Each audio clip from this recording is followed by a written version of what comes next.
में, जैसे मैं कहूँ कि 10 से 15 सालों में ऐसे सीन बदल गया है कि ये कॉमन प्रॉब्लम निकल के आ रही है। और इतनी कॉमन हो चुकी है कि बहुत सारे लोग आज परेशान हैं कि कितनी कितनी मेडिसिन उनको लेनी पड़ती है, बट वो क्योर नहीं कर पा रहे। ठीक है, मेडिसिन से इंजेक्शन, इंजेक्शन के बाद और बड़ी सारी कॉम्प्लिकेशंस आनी शुरू हो जाती हैं। तो क्यों ना कोई ऐसा हमें सिखाए कि हम इस चीज को जो लाइफस्टाइल से निकल के आई है हमारे, इसको रिवर्स कैसे कर पाए। तो आज हमारा यही टॉपिक रहेगा कि हम किसी भी एलिमेंट को रिवर्स कैसे कर पाएं। तो वो क्या चीजें करनी चाहिए। तो मैं चाहूंगा कि अगले 15 से 20 मिनट आप पूरा अटेंटिवली इस सेशन को सुनिए। और अकेला आप बेनिफिट नहीं ले पाएंगे, आप बहुत सारे और लोगों को गाइड कर पाएंगे अगर आपने अच्छे से इसको अटेंड किया होगा। तो एक स्क्रीन शेयरिंग के थ्रू मैं प्रेजेंटेशन दूंगा। और आगे का जो हमारा जो, okay, I hope it is visible. Yes sir, visible. Okay, तो टॉपिक है understanding diabetes and how to prevent it. जब मैं ऐसा कहूंगा कि अगर डायबिटीज हो भी गई है तो उसको रिवर्स भी कैसे किया जा सके। ठीक है, तो नॉर्मली डायबिटीज है क्या जी? एक मेटाबॉलिक डिसऑर्डर है। मेटाबॉलिक डिसऑर्डर उसको बोला जाता है जब हमारी बॉडी के सेल्स और बॉडी का जो मेटाबॉलिक रेट है, ठीक है ना, वो डिस्टर्ब हो जाए। जिसको हम बोलते हैं कि पाचन, डाइजेशन में इशू आ गए। कुछ भी खा रहे हैं पर प्रॉपरली डाइजेस्ट नहीं हो पा रहा, या बॉडी में असिमिलेट नहीं हो पा रहा, जिससे बॉडी को एनर्जी मिलनी थी वो नहीं मिल पा रही। तो उसके कारण क्या हो रहा है कि हमारी ब्लड में ग्लूकोज का लेवल इंक्रीज हो रहा है, बहुत ज्यादा शूट कर रहा है, जिसके कारण ब्लड में शुगर का कंटेंट, हम अगर नॉर्मल टर्म में यूज करूं तो शुगर बोला जाता है, शुगर का कंटेंट राइज कर गया। ठीक है, तो इसको बोलते हैं डायबिटीज। अब इसके 3 टाइप हैं बेसिकली। तो टाइप 1, टाइप 2 और जेस्टेशनल डायबिटीज बोला जाता है। जो टाइप 1 डायबिटीज है ये एक ऑटो इम्यून डिजीज है। ऑटो इम्यून डिजीज का मतलब क्या होता है? ऑटो का मतलब हम समझते हैं ऑटोमेटिक, जहां लिखा होता है ना ऑटो पायलट, कि जो अपने आप मशीन ही चला रही है उसको। ठीक है ना, उसमें ह्यूमन की इंटरवेंशन नहीं रह गई, ऑटोमेटिकली हो रहा है। जैसे सांसें, आपकी जो ब्रीदिंग है वो ऑटोमेटिक हो रही है। आप खुद डिसाइड नहीं कर रहे कि मैं सांस लूंगा या अब छोड़ूंगा या लूंगा, है ना, कंट्रोल में है। बट ऑटोमेटिक भी ये प्रोसेस जो है वो बॉडी कर रही है। जब आप सो जाते हैं तो ऑटोमेटिक ये सांस आ रही है और जा रही है। तो ये जो ऑटो इम्यून है, इसका मतलब क्या है कि हमारी बॉडी का एक सिस्टम होता है जो कि हमें बीमारियों से बचाता है, उसे बोलते हैं इम्यून सिस्टम। तो इम्यून सिस्टम अपने ही अच्छे सेल्स को इंट्रूडर समझ लेता है। वो समझ लेता है कि जैसे बॉर्डर से घुसपैठिए आ रहे हैं और उन्हीं पर अपने अच्छे सेल्स के ऊपर ही अटैक करना शुरू कर देता है। तो उसको बोलते हैं ऑटोम्यून। ठीक है, कि बॉडी ने ही अपने अगेंस्ट काम करना शुरू कर दिया और खुद को डैमेज करना शुरू कर दिया। तो इसके और भी एग्जांपल हैं, जैसे गठिया हम बोलते हैं, रूमेटोइड अर्थराइटिस, वो भी एक ऑटोम्यून डिजीज है। उसी तरह डायबिटीज भी एक तरह से मेटाबॉलिक डिसऑर्डर है। तो टाइप 1 में क्या होता है कि बॉडी में इंसुलिन बनता ही नहीं है। अब इंसुलिन क्या चीज है? इंसुलिन एक हार्मोन है जो कि हमारी बॉडी में एक पेनक्रिया ग्लैंड होता है। ठीक है, पेनक्रिया सक्रीट करता है, उसके अंदर सेल्स होते हैं, बीटा सेल, जो कि इंसुलिन को बनाते हैं। अब कई लोगों की बॉडी में पेनक्रिया तो है, बट वो बीटा सेल इंसुलिन क्रिएट नहीं कर पा रहे। अब होता क्या उससे कि जो कुछ भी हम खा रहे हैं वो ग्लूकोज में तो कन्वर्ट हो रहा है, बट उसको एनर्जी में कन्वर्ट करने के लिए, सेल्स को एनर्जी प्रोवाइड करने के लिए हमें इंसुलिन चाहिए, इफेक्टिव इंसुलिन चाहिए। ठीक है, और इन केसेस में, टाइप 1 के केसेस में, वो इंसुलिन जनरेट ही नहीं हो पाता, बन ही नहीं पाता। ठीक है, तो ये एक नॉन प्रिवेंटिव है और जेनेटिक डिजीज है। अगर किसी को हो, बड़े कम लोग हैं, 5% लोग हैं पूरी दुनिया में जिनको ये ऐसी प्रॉब्लम आती है टाइप 1 डिजीज की। और ज्यादातर देखा गया है कि बच्चों में ही ये सिम्टम दिखने शुरू हो जाते हैं। ठीक है ना, किसी भी एज में हो सकते हैं बट ज्यादातर अर्ली स्टेज में ही ये डेवलप हो जाता है। ठीक है, जेनेटिक होने के कारण। इस केस में वैक्सीनेशन और इंसुलिन हमें रेगुलर लेना पड़ता है और कोई चारा ही नहीं। दूसरा केस क्या है? दूसरा है हमारे लाइफस्टाइल से जनरेट हुआ। अब लाइफस्टाइल क्या है? अब देखिए, कई लोग कहते हैं जी जेनेटिकली, डेफिनेटली अब देखिए, कई लोग कहते हैं जी जेनेटिकली, डेफिनेटली जेनेटिक जो हमारा एक डीएनए हमें मिला है, हमने हमारे पेरेंट्स से, फादर मदर या हमारे ग्रैंड पेरेंट्स से, तो उनके अंदर वो अगर डीएनए में वो खराबी है, इसको हम कहते हैं कि अगर वो इंसुलिन इफेक्टिव नहीं रहता। टाइप 2 में क्या होता है कि इंसुलिन बनता तो है, बट वो उतना इफेक्टिव नहीं रहता कि वो ग्लूकोज को एनर्जी में कन्वर्ट कर पाए। तो ऐसे लोग जो हैं, ये टाइप 2 डायबिटीज में करेक्टराइज किए जाते हैं। इस डिजीज को प्रिवेंट भी किया जा सकता है और रिवर्स भी किया जा सकता है। और ज्यादातर केसेस दुनिया में टाइप 2 डायबिटीज के ही हैं। 90% केसेस टाइप 2 डायबिटीज के हैं। उसके बाद आता है जेस्टेशनल डायबिटीज। ये जैसे प्रेगनेंसी टाइम होता है, तो हमें पता है कि लेडीज में बहुत सारे हार्मोन चेंजेस आती हैं। ठीक है ना, उन सेकंड और थर्ड ट्राइमेस्टर जो होता है, उनमें बहुत सारी चेंजेस ऐसी होती हैं जिसमें जे हमारी बॉडी का मेटाबॉलिक सिस्टम जो है वो डिस्टर्ब हो सकता है। सभी को नहीं, कईयों को ये फिर बॉडी में एनर्जी फील नहीं होती और इंसुलिन उनका इफेक्टिव नहीं रह पाता। ठीक है। तो ये टेम्परेरी है। जब डिलीवरी हो जाती है तो ये ऑटोमेटिकली बॉडी क्योर कर जाती है, क्योंकि हार्मोन्स बैलेंस हो जाते हैं दोबारा से। ठीक है। तो हमारा मेन कंसर्न आज क्या है, वो है टाइप 2। जैसे मैंने बताया, टाइप 1 जो डायबिटीज है, ये बॉडी अपने आप पर ही अटैक करना शुरू कर देती है। ठीक है। अब जब वो अपने आप पर अटैक करेगी, तो डेफिनेटली डैमेज करेगी अपने आप को।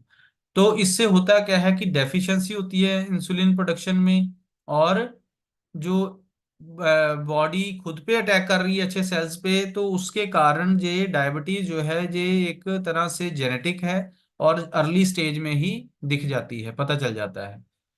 तो फैमिली हिस्ट्री के कारण ये डीएनए में अगर कोई इशू है, हमारे जिन पेरेंट्स को था या उनके पेरेंट्स को था, तो बहुत सारे चांसेस हैं कि हमें भी हो सकती है। तो सिम्टम क्या है कि यूरिनेशन बढ़ जाता है, थ्रस्ट ज्यादा लगती है, हंगर होती है ज्यादा, बार बार भूख लगती है, वेट लॉस होता है, ब्लरी विजन हो जाता है, विजन चेंजेस आते हैं और थकावट फील होती है। तो ये कॉमन सिम्टम है किसी भी डायबिटीज के। ओके।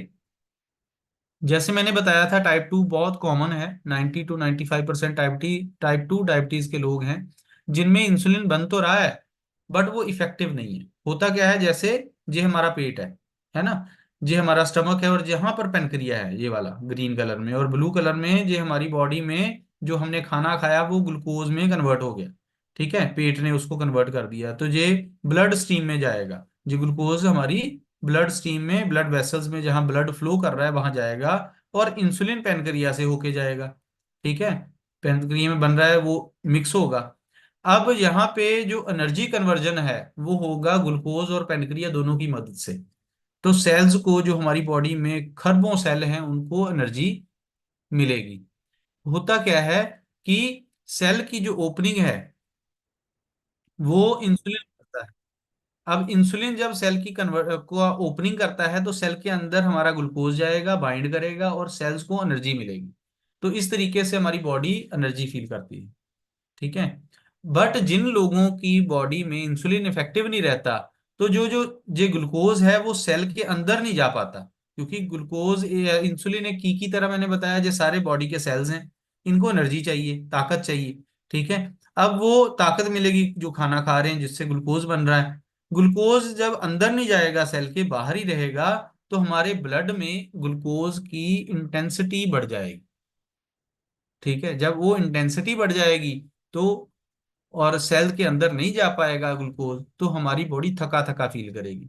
तो ब्रेन का मैसेज क्या होगा कि भूख लगी है, दोबारा खाना लाओ, क्योंकि एनर्जी नहीं है।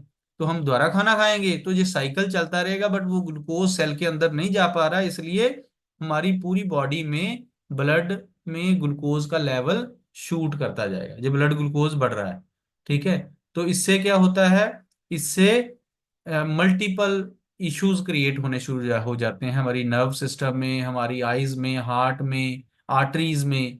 वो सारे हेल्थ इश्यूज आने शुरू हो जाते हैं, जो कि बहुत बड़ी डैमेज कर सकते हैं हमारी बॉडी पे। तो जो मैंने आपको बात बताई वो ग्राफिक्स के ऊपर मैं आज दिखाने लगा हूं आपको। जो नॉर्मल इंसुलिन और सेल फंक्शन दिखाया, जी फॉर ग्लूकोज, जो हमारी डाइट से बना, और आई फॉर इंसुलिन जो पेनक्रिया ने सिक्रीट किया। ठीक है। अब ये ब्लड में हमारे दोनों हैं, इंसुलिन भी है और ग्लूकोज भी है। बट जो इंसुलिन है वो सेल की का काम करता है। वो बाइंड करेगा सेल के साथ और ग्लूकोज एंटर कर पाएगा। अगर इंसुलिन बाइंड नहीं कर पाया सेल के साथ, तो ग्लूकोज एंटर नहीं कर पाएगा और सेल को एनर्जी नहीं मिलेगी। अब दूसरे केस में टाइप 1 में क्या होता है कि जी जी जी है, आई दिख नहीं रहा आपको, दैट मीन्स कि इंसुलिन एब्सेंट है, इंसुलिन की प्रोडक्शन ही नहीं हो पा रही। अब जब इंसुलिन की प्रोडक्शन नहीं होगी, तो सेल के अंदर ग्लूकोज जा ही नहीं सकता, क्योंकि इंसुलिन एक चाबी की तरह है, जैसे घर का लॉक है, हमारे पास इंसुलिन वो की है उस लॉक की। जब वो चाबी खुलेगी नहीं, तो घर का ताला नहीं खुलेगा, घर के अंदर हम नहीं जा सकते। इसी तरह पर इंसुलिन की एब्सेंस में ग्लूकोज सेल के अंदर एंटर नहीं कर पा, और सेल डैमेज हो रहे हैं और मर रहे हैं, भूखे मर रहे हैं। ठीक है। तो दूसरे केस में यहां पर क्या है टाइप 2 में, कि इंसुलिन तो है बट वो इफेक्टिव नहीं रहा, जैसे चाबी घस जाती है, खराब हो जाती है, दोबारा एक्टिव नहीं रहती और हमारा ताला नहीं खुलता। उसी तरह हमारी बॉडी में हमारे लाइफस्टाइल के कारण या हमारे खान पीन के कारण, फास्ट फूड, केमिकल्स हमारी डाइट के अंदर है, उनके कारण हमारा जो इंसुलिन या पेनक्रिया या बीटा सेल है, वो अच्छे से इंसुलिन को, अच्छे बढ़िया इंसुलिन को नहीं बना पा रहे, जिसके कारण प्रॉपर सेल के अंदर ग्लूकोज एंटर नहीं कर पा रहा, और इसको बोलते हैं टाइप 2 डायबिटीज। आई होप कि आपको इतना समझ आ गया, क्योंकि बहुत ही बढ़िया ये तरीके से इन ग्राफिक्स के तौर पे मैंने आपको बताया। अब इसके सिम्टम्स क्या हैं, कैसे पता चलता है कि किसी बंदे को शुगर या ग्लूकोज की जो इसको बोलते हैं ना, हाई ग्लाइसेमिक इंडेक्स आना शुरू हो गया टेस्ट में। तो उसके सिम्टम क्या हैं बेसिक। सबसे जो कॉमन सिम्टम है वो है एक्सेसिव यूरिनेशन, बार बार वॉशरूम की तरफ बंदा जाएगा, बाथरूम बार बार जाएगा, उसको थर्स्ट ज्यादा लगेगी, ज्यादा प्यास आएगी, वीक लगेगा, क्योंकि बॉडी का वेट डिक्रीज करना शुरू हो जाएगा, बॉडी एनर्जी नहीं फील करेगी, लेथार्जिक होगा, जल्दी से भूख लगेगी, बार बार खाना खाएगा। ठीक है। ड्राईनेस आएगी, स्किन पे इचीनेस आएगी, खारिश होगी, ड्राई स्किन हो जाएगी, और जिसको बोलते हैं डिहाइड्रेशन होने का चांस भी रहता है, क्योंकि बॉडी से वाटर की इनटेक कम हो रही है, और जो बाहर पानी ज्यादा जा रहा है। ठीक है। और वेट लॉस होना शुरू हो जाता है। ठीक है ना। तो ये कॉमन सिम्टम्स हैं। इसके अलावा मूड स्विंग्स हो जाते हैं। ठीक है ना। बंदा अलोन रहना पसंद करता है, बातचीत करना कम पसंद करता है, सुस्ती में रहता है, एक्टिवनेस नहीं रहती बॉडी में। तो ये कॉमन सिम्टम्स हैं। तो इसका एक बहुत बढ़िया टेस्ट है जिसको किया जाना चाहिए, वो है हीमोग्लोबिन A1C, HbA1c। HbA1c एक 3 मंथ का एग्रीगेट, आपको जो आपका शुगर लेवल रहता है वो इस टेस्ट से हमें पता चल जाता है। ये बड़ा एक्यूरेट टेस्ट है। तो इसमें बताया गया है कि अगर आपका HbA1c 5.7 से नीचे है तो आप ग्रीन जोन में हो। दैट मीन्स कि आपका इंसुलिन बढ़िया काम कर रहा है, आपकी बॉडी एनर्जेटिक रहती है, आप अभी डायबिटिक नहीं हो। ठीक है। बट जब ये ना 5.7 से 6.5 के बीच में आ गया, तो दैट मीन्स रिस्क फैक्टर आना शुरू हो गया है, कहीं ना कहीं कोई गड़बड़ बॉडी में मेटाबॉलिक इशू क्रिएट होना शुरू हो गया है। चाहे वो लाइफस्टाइल के कारण है, या जो हमारी रूटीन है, या हमारा खान पान है, या हमारे केमिकल्स का एब्जॉर्प्शन ज्यादा है, पोल्यूशन में रहते हैं हम, स्ट्रेस में ज्यादा इन्वॉल्व हैं। ठीक है। तो इन सारी चीजों के कारण हमारा 5.7 टू 6.5 के बीच में जब आ गया, दैट मीन रिस्क फैक्टर, या प्री डायबिटिक हो गए हम। ठीक है। जब 6.5 से ज्यादा आपका जो HbA1c आए, तो दैट मीन्स कि डायबिटीज हो चुकी है। अभी हमें बहुत ज्यादा ध्यान रखने की जरूरत है।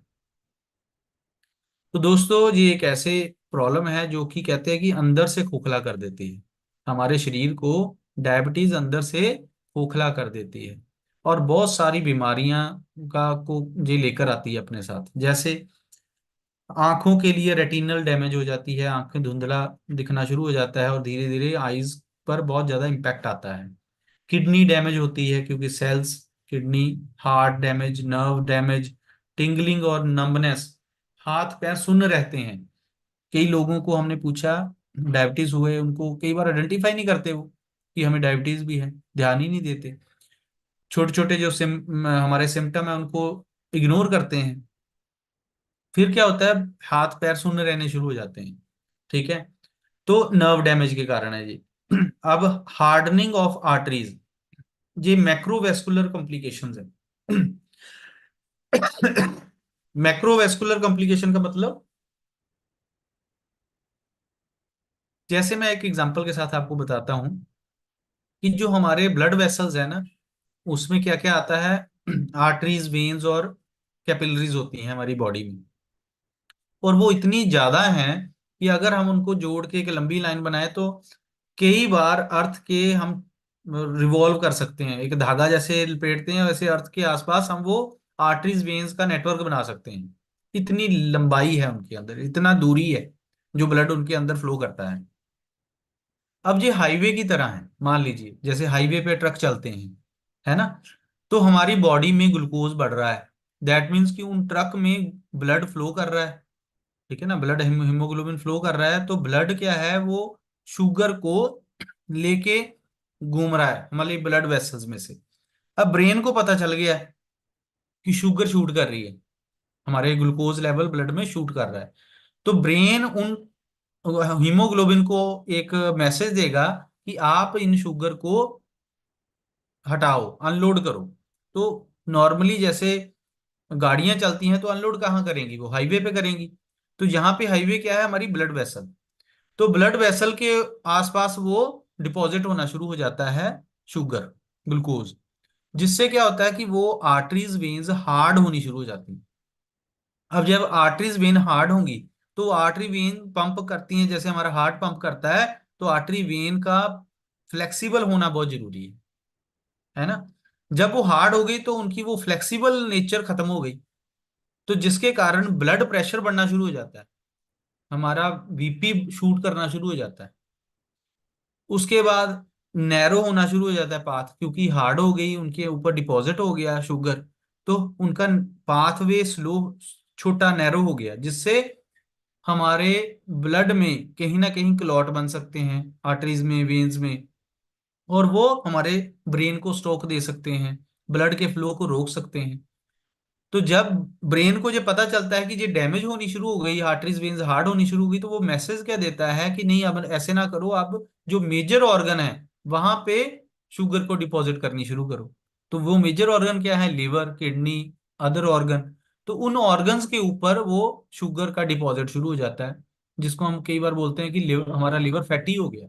और आज के सिनेरियो में मैं बात करूं, मैक्सिमम लोगों का लिवर फैटी। तो इसका मतलब सिंपल है कि हम डायबिटीज की तरफ बढ़ रहे हैं। जिनका लिवर फैटी है, दैट मीन्स कि they are on the way of diabetes.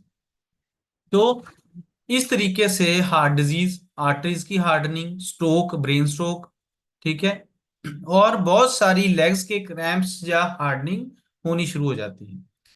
Other complications में क्या है, अदर कॉम्प्लिकेशंस में memory loss, change in personality, cancer हो सकता है, फैटी लिवर जैसे मैंने बताया, बॉडी में इन्फेक्शन बढ़ सकते हैं, पीसीओडी, पीसीओएस लेडीज में जो इशू बहुत आता है, ये बढ़ सकता है।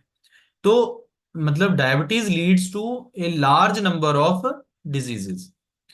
तो यहाँ पे बताया गया कि आंखों पे क्या इम्पेक्ट आ सकता है और हमारी बॉडी के अदर पार्ट्स पे क्या इम्पेक्ट आ सकता है अगर हमारी नर्व्स और वेन्स डैमेज होनी शुरू हो जाएंगी। तो दोस्तों बहुत ही एक फैटल इश्यूज हैं ये, धीरे धीरे हमारी बॉडी को खाना शुरू कर देता है ये डायबिटीज। तो क्या कर सकते हैं, एक तो हमें बॉडी मास इंडेक्स बीएमआई, अपने बीएमआई को चेक करना चाहिए। यहाँ पे एक नॉर्मल रेंज है 18.5 टू 24.9। तो हमारा बीएमआई, बॉडी मास इंडेक्स, इतना रहना चाहिए। आजकल बड़े बीएमआई स्केल मिल जाते हैं हमें, जिसपे हम चेक कर सकते हैं घर में ही, या किसी हेल्थ कोच से यहाँ ये चेक करवा सकते हैं। दूसरा है ग्लाइसेमिक इंडेक्स और ग्लाइसेमिक लोड, ये दो टर्म्स हैं। हर चीज का एक ग्लाइसेमिक इंडेक्स होता है। जैसे शुगर है, शुगर का जो राज शुगर है, हमारी चीनी, व्हाइट शुगर, उसका ग्लाइसेमिक इंडेक्स 100 है। दैट मीन्स कि हमने 100 ग्राम, जो 10 ग्राम चीनी घोली, तो वो हमारे बॉडी में शूट करेगा एकदम से ग्लूकोज को, क्योंकि वो ऑलरेडी ग्लूकोज है, बॉडी को उसको ग्लूकोज कन्वर्ट नहीं करना पड़ा, है ना। तो हमें वो चीजें खानी चाहिए अपनी डाइट में, जैसे फाइबर इंक्रीज करना चाहिए डाइट में, फ्रूट्स खाने चाहिए, जूसेस नहीं पीने चाहिए, जो प्रिजर्वेटिव वाले जूस हैं या प्रिजर्वेटिव वाले खाने वाले पैकेट बंद चीजें हैं, जिनमें आपको पता है कि शेल्फ लाइफ बढ़ाने के लिए हर फूड आइटम में जो पैक्ड हो गई, सील हो गई, जूस है या कोल्ड ड्रिंक है, जब बिस्किट है, भुजिया है, नमकीन है, वो सारे के सारे प्रिजर्वेटिव के साथ ही मार्केट में आते हैं। क्यों? क्योंकि हमें पता है फूड एक पेरिशेबल थिंग है, जल्दी खराब हो जाता है। तो उसको बचाने के लिए, शेल्फ लाइफ को इंक्रीज करने के लिए उनमें प्रिजर्वेटिव या केमिकल्स डाले जाते हैं। ठीक है? तो उसका कोई चेक नहीं है आजकल, हमें नहीं पता उसकी शेल्फ लाइफ कितनी वो बढ़ाना चाहते हैं। ठीक है? तो वो प्रिजर्वेटिव हमारे अंदर जा रहे हैं, जिसके कारण बहुत सारे इश्यू क्रिएट हो रहे हैं बॉडी में। दूसरा, वेस्ट सर्कमफ्रेंस। जे हम बोलते हैं कि अगर आपका ratio, waist to hip ratio, जी बहुत एक बढ़िया इंडिकेटर है। अगर वो जेंट्स का 0.8 से ज्यादा है और लेडीज का 1 से ज्यादा है, तो दिक्कत की बात है। Waist to hip ratio. तो यहाँ पे एक टर्म है विसरल फैट और टॉफी। टॉफी का मतलब है thin outside, fat inside. That means कि बाहर से बंदा बड़ा पतला दिख रहा है, स्लिम दिख रहा है, बट अंदर उसके फैट डिपॉजिट बहुत ज्यादा है। वो कैसे पता चलेगा? जब हम बीएमआई स्केल पर, जब बॉडी कंपोजिशन एनालिसिस या कराडा स्कैन बोलते हैं उसको, वो करवा के देखेंगे। तो दोस्तों, हमें बड़ा अवेयर होने की जरूरत है अपने ब्लड सैंपल की टेस्टिंग और अपने ये जो मैंने फिजिकल मेजरमेंट्स हैं, इन पर चेक रखना बहुत जरूरी है। तो ये वही इंफोग्राफिक की, ये इंसुलिन कैसे काम करता है, लॉक एंड की का फंक्शन बताया गया है यहाँ पे। नेक्स्ट, मेटाबॉलिक सिंड्रोम के कारण बेसिकली होता क्या है कि हमारे वेस्ट, हिप्स और लेग्स, थाइज के आसपास फैट डिपॉजिट होना शुरू हो जाता है। तो विसरल ओबेसिटी क्या है? जो हमारे वाइटल ऑर्गन है उनके ऊपर फैट डिपॉजिट शुरू हो गया, जैसे fatty liver, intestine, kidneys, heart के आसपास फैट डिपॉजिट होना शुरू हो गया। तो इसको बोलते हैं विसरल ओबेसिटी। हाइपरटेंशन, जिससे बीपी बढ़ना शुरू हो गया, ये भी सिम्टम है। इंसुलिन रेजिस्टेंस आप चेक करा लो, और अगर शुगर शूट कर रही है आपकी, ठीक है, 120 से फास्टिंग शुगर अगर आपकी ऊपर जा रही है और खाना खा के 150 से ज्यादा जा रही है, तो आपको अलर्ट होने की जरूरत है। आपका लिपिड प्रोफाइल आपको चेक करना चाहिए। लिपिड प्रोफाइल में आपको पता चल जाएगा कोलेस्ट्रॉल लेवल कैसा है ना, और ट्राइग्लिसराइड कैसे हैं, एलडीएल कोलेस्ट्रॉल कैसा है। ये सारी मेजरमेंट आपको एक साल में एक बार कम से कम आफ्टर 30s जरूर करानी चाहिए।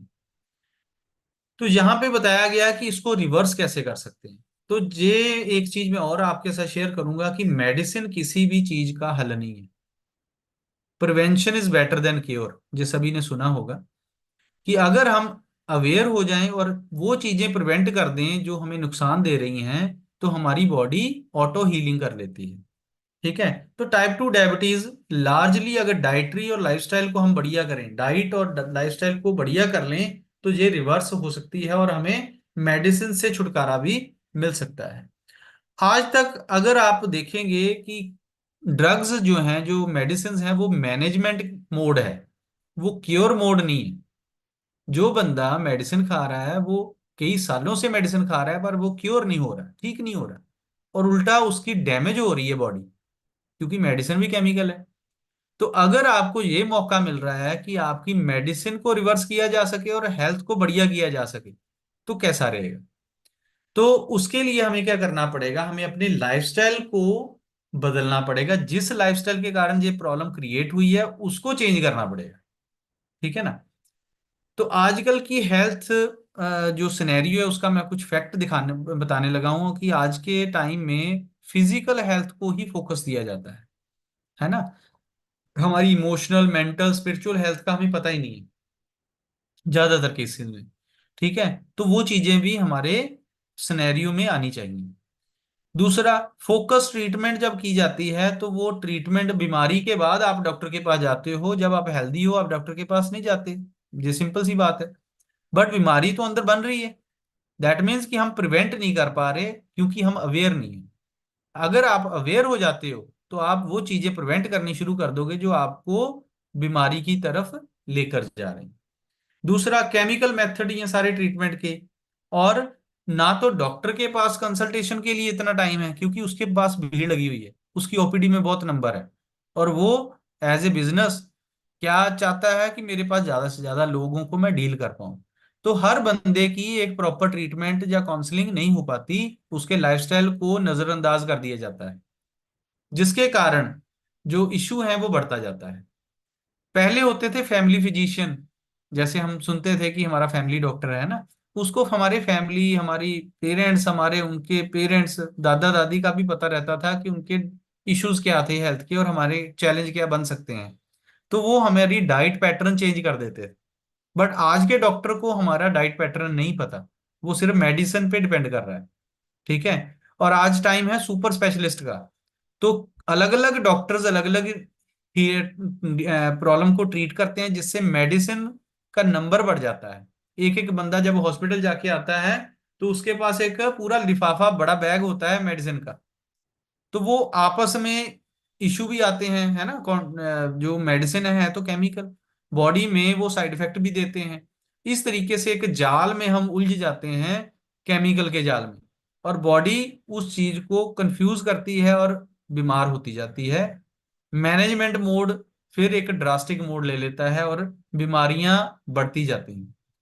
तो दोस्तों, इन चीजों को रोकने के लिए जहां पर मैंने ग्रीन फ्लैग्स लगाए हैं, हमें क्या करना पड़ेगा। हमारे कार्ब डाइट, आज हम जो इंडियन डाइट है हमारी, उसमें कार्बोहाइड्रेट बहुत ज्यादा है, हमें उसको कम करना पड़ेगा। हमें डेली एक्सरसाइज करनी चाहिए 30 मिनट, हफ्ते में 150 से 200 मिनट एक्सरसाइज हमारी होनी चाहिए, बॉडी की एक्सर्शन करानी है आपने। ठीक है ना। क्वालिटी रेस्ट और एक अच्छी स्लीप होनी चाहिए। और हमारा डाइजेशन अच्छा होना चाहिए, ताकि जो बहुत सारे लोग हैं जो कहते हैं, कंप्लेन करते हैं कि हम खाली पेट एक कैप्सूल खाते हैं, DSR, ठीक है ना, तो हमारा बॉडी ठीक रहती है, नहीं तो हमें गैस बनती है, ब्लोटिंग हो जाती है, टाइट हो जाता है पेट, डाइजेशन प्रॉपर नहीं हो पाता। तो रीजन क्या है कि हमारा सारा सिस्टम बिगड़ा हुआ है। ठीक है। और किसी ने कहा था कि जितनी बीमारियां हैं वो आपके पेट या डाइजेशन से ही शुरू होती हैं। सबसे पहले हमारा माइक्रो बायो बोलते हैं ना, फ्लोरा, जो इंटेस्टाइन का है वो बिगड़ता है। तो दूसरा, हमें कुछ माइंडफुल एक्टिविटीज या मेडिटेशन करनी चाहिए। जो मेडिकेशन है, मेडिकेशन मतलब मेडिसिन को कम करना चाहिए। और एक अच्छे रिलेशनशिप्स होने चाहिए हमारे फैमिली के साथ, स्ट्रेस कम होनी चाहिए। तो यहाँ पर मैं 4 पिलर की बात कर रहा हूँ। एक अच्छी एक्सरसाइज, अच्छा माइंडसेट, एडिक्वेट रेस्ट, और एक गुड एडिक्वेट डाइट, जो कि आज क्वेश्चन मार्क है। बाकी 3 चीजें आप कहीं ना कहीं एफर्ट करके कर सकते हो, बट जो चौथा पिलर है वो सभी का ही कमजोर है। क्यों? क्योंकि हम हर चीज घर में पैदा नहीं कर सकते, उगा नहीं सकते, हमें मार्केट से लानी पड़ेगी, जो कि हमें पता है केमिकल ट्रीटेड है। तो यहाँ पे एक रोल है सप्लीमेंट्स का, जो कि मैं आपको बड़ा एक प्रॉपरली और बढ़िया ढंग से जे एश्योर करता हूँ कि न्यूट्रलाइट एक ऐसा ब्रांड है जो कि वर्ल्ड में नंबर 1 और पिछले 90 सालों से ऑर्गेनिक सप्लीमेंट बना रहा है, जो एक स्मार्ट वे है हमारे गैप को फिल करने का, जो डाइट में है। तो इसका रीजन क्या है कि ये सीड टू सप्लीमेंट सारा कंट्रोल खुद रखते हैं, थर्ड पार्टी को कंट्रोल नहीं देते, जिसके कारण प्योरिटी, सेफ्टी और पोटेंसी, तीनों चीजें एक्यूरेट रहती हैं।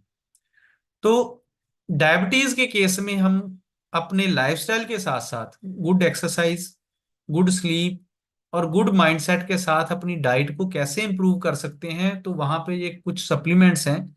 अगर हम अपनी डाइट में ऐड करते हैं, तो सबसे पहले यहाँ पे मैं ऐड करूंगा प्रो एंड प्रीबायोटिक। ये गुड बैक्टीरिया हैं जो कि हमारे माइक्रो जो बायोम है वो उसको बढ़िया करते हैं।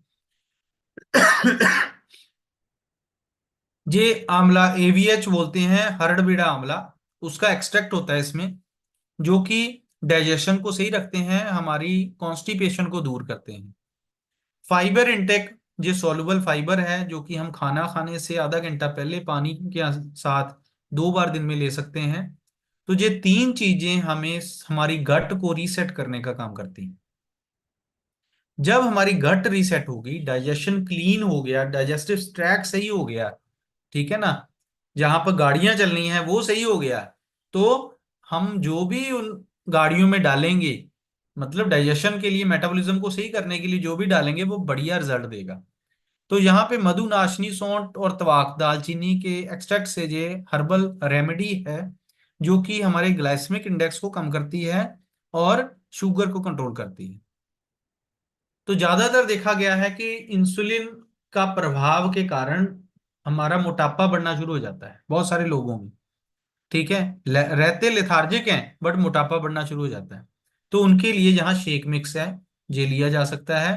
और एक फाइटो न्यूट्रिएंट के साथ मल्टीविटामिन और मल्टी मिनरल हम दिन में एक बार ले सकते हैं। और ओमेगा 3 जो हमारे बॉडी के अंदर इन्फ्लामेशन आती है उसको कंट्रोल करने के लिए ये कुछ सप्लीमेंट्स हैं। अगर हम अपनी डाइट के साथ और लाइफस्टाइल के साथ इनको ऐड करेंगे एक प्रॉपर गाइड के थ्रू, कोच के थ्रू, तो डेफिनेटली हमारी बॉडी किसी भी इश्यू को रिवर्स कर सकती है।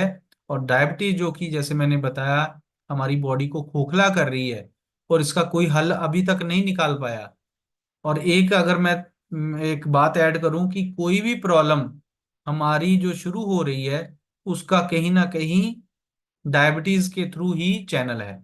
मतलब अगर आप अपना मेटाबॉलिज्म सही कर लो, अपनी डाइजेशन को सही कर लो, तो जितनी भी बॉडी की प्रॉब्लम्स है, चाहे स्ट्रेस है, माइग्रेन है, बीपी है, कोलेस्ट्रॉल है, वो सारी की सारी ऑटोमेटिक कंट्रोल हो जाएंगी।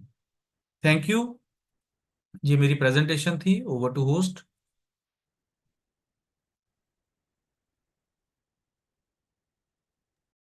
Thank you so much sir. और दोस्तों हम सभी क्लैप कर सकते हैं गौरव सर के लिए।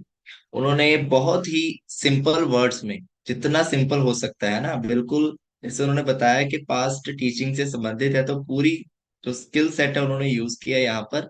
विद एग्जांपल्स हमको बताया कि डायबिटीज को कैसे हमें पता चलता है, कैसे सिम्टम्स आते हैं सामने, कौन कौन से टेस्ट हम करवा सकते हैं अगर हमें सिम्टम्स दिखाई देते हैं। और उन्होंने इन जनरल बोला कि 6 मंथ या 1 साल में हमें अपनी जो फुल बॉडी स्कैन है वो करवाना चाहिए।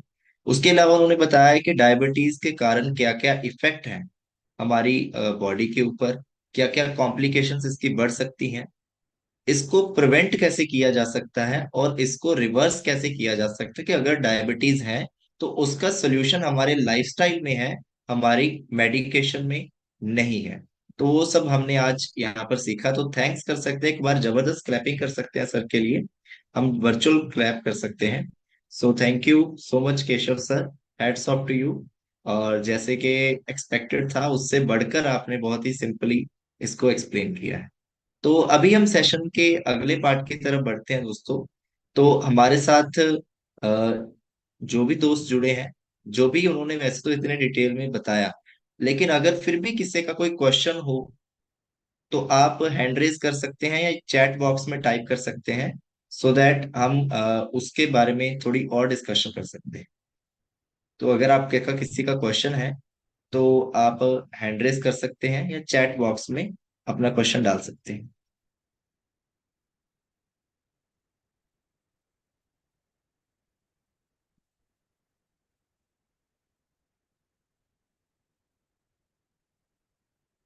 ऑल क्लियर या ऑल क्लियर? चलिए, बहुत अच्छे से सबने प्रेजेंट किया है। तो रणवीर जी हैं हमारे साथ। सो यस रणवीर जी, मैं आपको अनम्यूट कर रहा हूँ। आप अपना क्वेश्चन रखिए। हाँ जी, हाँ जी, सर जी थैंक यू। मेरा आवाज़ ऑडिबल है? Yes sir, loud and clear.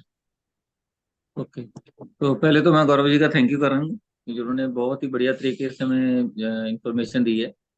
तो मेरा गौरव जी का क्वेश्चन है कि जैसे आपने अभी बात की पहले कि ड्यू टू डायबिटीज हमारा जो वेट लॉस हो सकता है।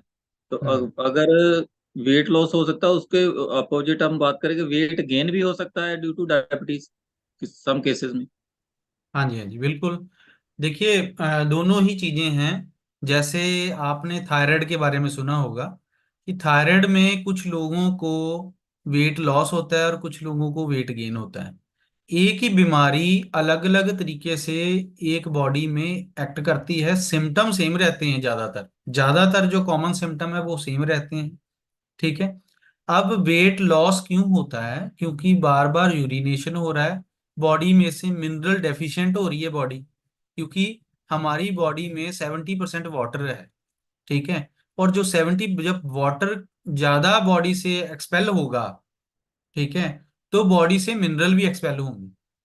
ठीक है, बॉडी में से प्रोटीन, वो जो हमारे मसल मसल मास है वो भी डैमेज होगा। ठीक है, मसल जब